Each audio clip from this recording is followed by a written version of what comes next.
Tole, ashama harka fuune jirra jirtu qaqqaaleewwan maatii yaadishii mararaa hundumti keessan akkam jirtu nagaa keessanii galata waaqayyoo ani nagaa koodha isinillee bakka jirtanitti baga nagaa naaf taatanii hiriyoota koo gaggaarii biyyoota addunyaa maraarratti kan argamtan nageenyi koo kan jaalalaa kan kabajaa bakka isin jirtanitti daddabalee isiniif haa ta'uun isiniin jedha nagaadha miti anillee nagaa koodha. Egaa amma yeroo guyyaa har'aatti na jajjabeessaa na cina kan jirtan jabaadhu jechuudhaan karaa garaa garaatiin ga'ee isin barbaachisu raawwachuudhaan na bukkee kan jirtan ulfaadhaa fayyaa ta'a guddaa galatoomaan isiniin jechuu barbaada. Asumarraan chaanaala kootiif haaraa kan taatan sabiskiraayib laayik sheer kooment naaf godhaan dhaamsa kootidha. Ittaansuudhaan viidiyoowwan barnoota qaban muraasa hamman beeku siniif qoodaan jira ammallee itti fufee siniif qooduudhaaf fedhii nan qabaa.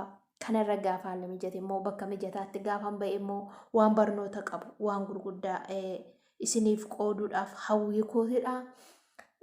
Egaa guyyaa har'aa mata duree bareedduu gatii kee akka namni siif tilmaamu hin barbaadin yookiis gatii kee akka namni sitti muhin namarraan eeggatiin gatii kee ofuma keedha tilmaammadhu kan jettu akka oduu durii yookiis seenaa tokkon isiniif himuu barbaada. Akkas ture namicha tokkotu gatii isaa wallaalee jedhama. Namichi kun gatii isaa wallaalee gaafa jedhamu jechoota namoonni ittiin jedhanii tuffii namoonni haala namoonni ittiin isa laalanii tuffii namoonni isaaf qaban irraa kan ka'e guyyaa tokko waaqayyoo bira deemee jedhama.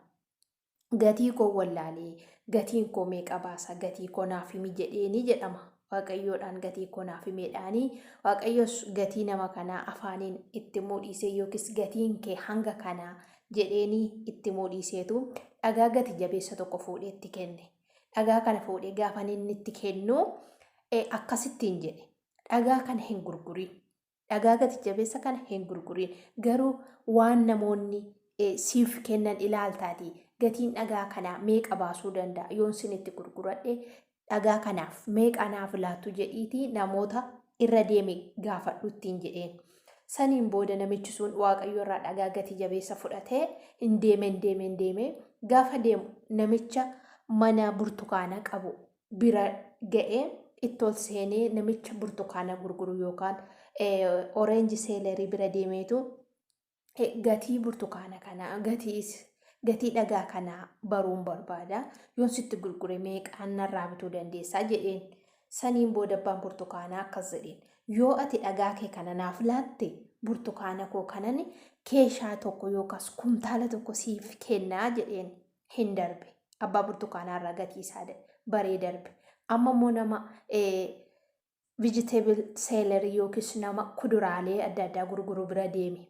Isatti ol seenee dhaqeetu gatii dhagaa kanaa meeqa naa laatta yoon sitti gurguradhee dhagaa kanan gurgurachuu barbaade ittiin jedhe dhaqee.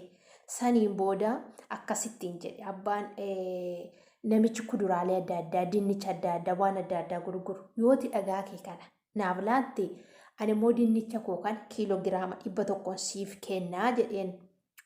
Achii booda namichi sila gurguri ittiin hin jedhamne gatii kee barii ittiin jedhame yookiis gatii dhagaa kanaa barii deebii ittiin jedhame ammas fudhatee darbe amma 4tti ajajame namichi kuni. Waaqayyo amma namoota 4 yookiis namoota mana gurgurtaa qaban arfan kana bira deemiiti gatii dhagaa kanaa isa xumuraa gaafa argatte jettu natti deebii ittiin jedheen. Namichi si'a lammaffaa abbaa namicha dinnicha gurguru bira gaafa inni ga'u kumtaala kiiloogiraama 100 gaafa inni kennuufi yookiis jijjiirraa siif kenna. Kanan ittiin siif kennu dinnicha kiiloogiraama 100 siif kenneetanii dhagaa kana sirraa fudhadhaa namichi dhiisee darbe. Isa sadaffaa namicha mana warqii qabu bira deemee namicha mana warqii qabu ol seenee dhagaa kanan gurguradhaa. Gatii dhagaa kanaa meeqa naa kennuu dandeessaa ittiin jedheen. Namichi dhagaa gatii jabeessa sana bareetu abbaan warqii jechuudha. Inni mana warqii adda addaa qabu meeshaalee faaya adda addaa qabu. Saniin booda warqii kana siifan kennaa warqii hamma ta'e siifan kennaati naaf kenni dhagaa kee kana naaf kenni warqiiwwan koo keessaa muraasa fudhadhuuti dhagaa kee kana naaf kenni warqii kootiin naaf jijjiirii jedheen ammas ajajameera waan ta'eef gurguriin jedhamne gatii dhagaa kana deemi barii kottu ittiin jedhame malee gurgur ittiin hin jedhamne abbaa warqii sanaas warqii muraasa fudhatee dhagaa sana hin laanne ammas dhagaa isaa akka namicha meeshaalee mimmi'aawoo yookiis meeshaalee kanneen akka diyaamandii meeshaalee gatii gurguddaa qaban silveroota adda addaa waan gurguddaa kana bira ga'e isa arfaffaatti ol seenee namichaan dhagaa kanan gurguradha dhagaan kun dhagaa gatii jabeessadha yoon sitti gurguradhe meeqa naa laachuu dandeessaa ittiin jedhe abbaan